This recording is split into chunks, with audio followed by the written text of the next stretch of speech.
Hey, what is going on, everybody? How are you all doing today? I hope you all are having a wonderful and fantastic day today, and if not, hopefully you all will have a better tomorrow. So today, I wanted to have a discussion as to why it never hurts to kill off some characters sometimes. There are times to when you can take characters from the cast, whether they be protagonist or antagonist, and kill them off, and there are some good things that can come from it as well as some bad, and I really want to go over that. So sit back, relax, I hope you all enjoy. Let's go ahead and get started. So, when it comes to character deaths, this can be a very interesting thing for a series. It can be both good and bad in certain ways.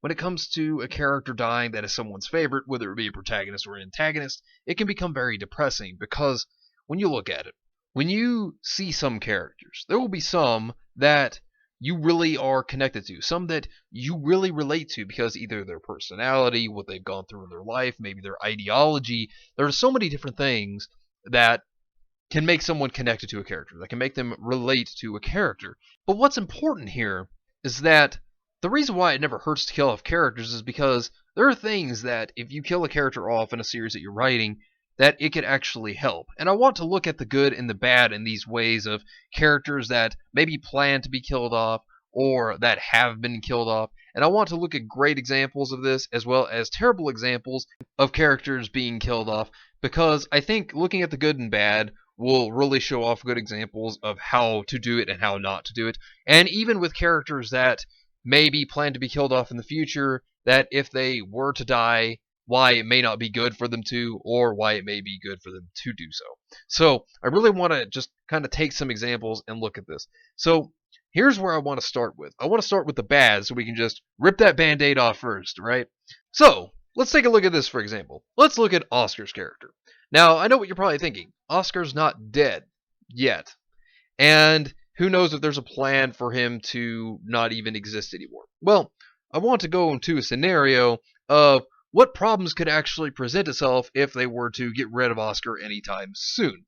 So, when it comes to Oscar's character, one thing that is important to note is that Oscar in Volume 6 came to the realization that he wants to do his best for everybody because he's not going to be there forever. And he has come to this realization because of Ozpin and the whole reincarnation scenario and that issue. So he knows that eventually Ozpin is going to take over his body.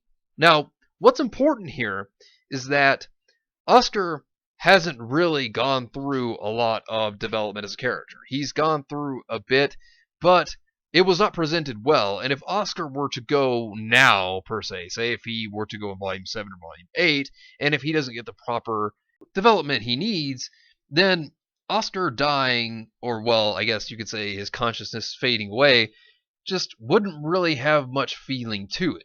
Now, when you look back at Oscar's character, in Volume 4, he just up and decides to leave because Ozpin continues to tell him that they need to go to Haven. We don't get to see a connection between him and his family. He just decides that because Ozpin keeps telling him this, that he needs to go. And, of course, Ozpin does state that Oscar wants to be something more than a farmhand, but we don't really get to see more of this. And then if you go into Volume 5, Oscar just has a talk with RWBY about how he's afraid of what he's doing, but it doesn't really do much for his character. It really just speaks more words of his fear of what's going on here. And then Volume 6, he then starts to question whether he is even himself anymore because of Ozpin being reincarnated into his character. But the thing of it is that when it comes down to it, he off-screen comes to the conclusion that because of Ozpin and how Ozpin eventually over time is going to take him over, that he's going to do the best he can for everybody while he's still present.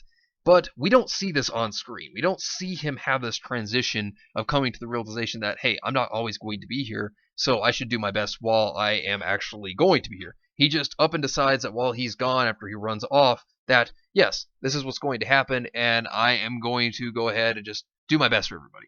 This should have been the time to show the conflict with his character and to try to present it and say, Oscar has this conflict. He is struggling here, and then he finally just comes to terms with what's going to happen and then decides he's going to do his best. And this would be a poor way of doing it because there wouldn't be much investment for the audience to really feel in Oscar's character. Now, some people may feel that way, but to me, it doesn't really feel like there is much investment there unless they start to develop him more. And one character I really want to take a look at is Pyrrha because Pyrrha was a character that Monty had planned to have be killed since the very beginning.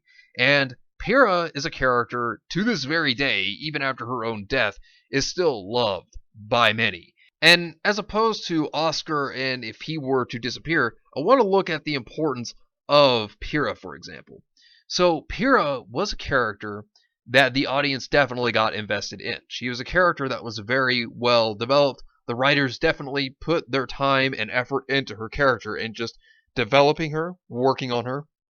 I mean, seeing that she was a powerful fighter was one thing, and that was a really cool thing to see. It was awesome to see her fights, and they were very fun. They were just very amusing to watch. But then, when you get to her character, you get to see her go through romance with how she feels about Jean, and how she's actually very selfless when it came to Jean, because Jean, he was actually going after Weiss back in Volume 1 and Volume 2, and the big thing is, this shows you how selfless Pyrrha actually was as a character.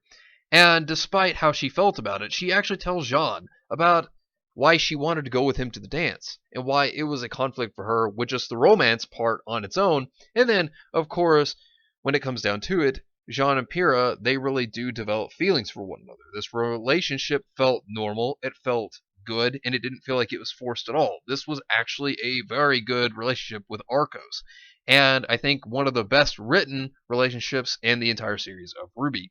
But at the same time, while we did know about how Pyrrha was put up on a pedestal, she also had a conflict. Volume 3's arc for Pyrrha was very good. And what I mean by this was a very good arc is because we do get to see her flaws as a character. We do get to see her actually be selfish yet again, but at the same time, she didn't know what the right thing to do was. She didn't know whether it would be right to turn Ozpin down and not become the next maiden to inherit the remaining Fall Maiden powers that Amber had. She felt that it was morally wrong to have the aura transferred into her that was remaining from Amber so that she'd get the Fall Maiden powers if she were to get the remaining powers. And in the end, she decided that it would be best to try to protect everyone to try to become the next Fall Maiden. But in the end, of course, we know how that went. And when it came down to it, Pyrrha training Jean and everything, the impact that was left there, and the impact on the audience. I mean, this was something that everybody just felt mixed feelings about. Either it was depression, anger, or it was both, because people loved Pyrrha. Because the writers worked on her so well, and she was such a great character. Personally, I myself even think that it was a tragedy as to what happened to Pyrrha, but it left an impact. It was a strong moment in the series. In my opinion, her death, while it is very tragic, very sad, it was still one of the best moments in the entire series, because Pyrrha was a character that, while she was great, while she was powerful, she also at the same time had flaws. She was a character. She was someone people could relate to. And at the same time, she was someone that everybody loved because of how well she was written. And her death left an impact, and it developed characters, and it really just left a hole in everybody when she died. And that's something that is very good. That is a good example of killing a character off and the good things that can come from it. And I have to say, Pyrrha, her death was done well, but not only was her death done well, but let's look at Penny for a minute. Penny was another good example of a character that died, but it went well, that it was an impactful death. Because let's look at Penny and let's look at the whole thing behind her character. If you think about Penny for a minute, Penny was an android. She was the first person of her kind because she was a synthetic being with aura. And she was also being used for the Atlas military. But the big significance to Penny's character is the fact is her story was basically what it is to be human, what it means to be human. She was afraid that because she was a synthetic life form that she wouldn't be accepted by normal people. And RWBY herself showed that it didn't actually matter whether Penny was born as a human or as a synthetic being, that there were people out there that would accept her. And it goes back to the idea of people accepting other people. And when you think about it, Penny's death was very impactful because it affected RWBY, the friendship that they had, and how close they had become. This was very impactful as well, and Penny was a well-written character also. She was a great character as well, and it was sad to see her go, but at the same time, what did this do? This, yet again, left development. And what I mean by this is, at the end of Volume 3, Ruby does start to stand up, and she starts to fight because, one, well, Beacon was falling, and they needed to fight back, but also, she actually does have an emotional moment temporarily, and she does fight back out of anger. And I think that this was actually very good for Ruby's character. I think that, despite the fact that Penny died, and it was very tragic as well as Pyrrha's was, this was a good moment to develop other characters, and it did so for Ruby. And here's the thing. When it comes down to it, yes, as I stated, it is sad to see your favorite characters die. Always. In any series. Doesn't matter whether they're a protagonist or an antagonist. It is very sad to see characters die, but if they are written well as characters, if they have been invested well, and the characters have had great development, great character arcs, then it's great to kill off the characters for character development if that's how it goes. If it goes to good development, then it's not a bad thing to kill off characters. And here's the thing. Writers don't need to be afraid to kill off their characters. I mean, yes, the writers will have an attachment to their own characters that they create. They always do, and they always should. But at the same time, they need to think about how they're going to do this. And if a character dies for development, then that's great. But if a character doesn't have very much investment or hardly any at all whatsoever, then they die, then it's not going to feel impactful. And, of course, you're going to have your characters like Team RWBY, for example, that if anybody from Team RWBY even dies, and this is a what-if scenario, they may kill one or two of them off, or most of them off, at the end of the series. It's not going to be anywhere in between. And I have to say, one thing that was a very terrible decision, which was more or less for suspense, that was actually the whole thing back in Volume 5, which I'm sure everyone remembers, because how could you not, which was Weiss, and when she got stabbed by Cinder, everybody knew, at least I'm sure most everybody knew, that Weiss was not going to die. Her character arc hasn't even ended yet. Besides, Weiss is one of the main 4 members of Team RWBY, so yeah, I can't see them killing her anytime soon if they even do at all. So they also have to develop her character. Her character arc isn't even over yet. So if they had killed her before then, that just would have been terrible writing in the first place. But when it comes down to it, there are other characters that are more susceptible to death. Looking at Team Juniper, I mean, Pyrrha's already gone. So who's to say that Jean, Rin, or Nora couldn't be next? I mean, they could be.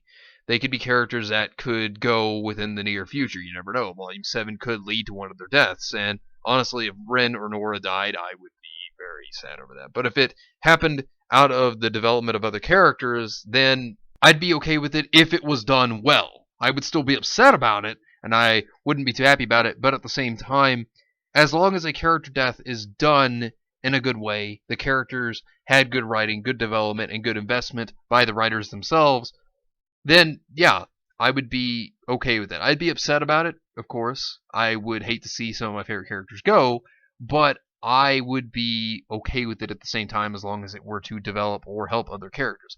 I mean, I have some bad feelings when it comes to Crow, for example. He's one of my all-time favorite characters, and I fear that he is going to die sometime down the road, and probably sooner than later, and I am actually very afraid of that.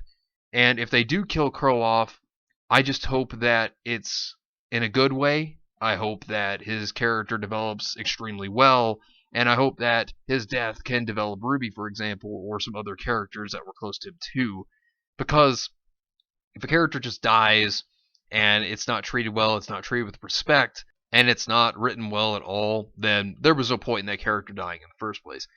And even when it comes to antagonist characters, I know that some of RWBY's antagonists, people do not favor them, and that's fine, but they need to die under good pretenses. Now, what I mean by that is they need to have good development too. They do need to have their characters completely fleshed out. Their backstories need to be told before they kill these characters, and they need to respectfully kill them off. They don't just need to kill them off because the fans want them dead. They need to fully develop these characters, and at the same time, they need to even have growth for these characters as well. The antagonists can develop as characters too, and redemption can even happen for antagonists too. So, if they are to even kill off antagonist characters as well, they need to do it in a good way, and they need to do it respectfully. Not like how Adam was killed, for example. That was terrible. That was awful. But when it comes down to it, the writers should definitely think out how they're going to kill off a character and how it could actually benefit the plot and its characters, and they should not be afraid to kill off characters, and they definitely should not be afraid to kill off protagonist characters to develop other characters. And that's the thing.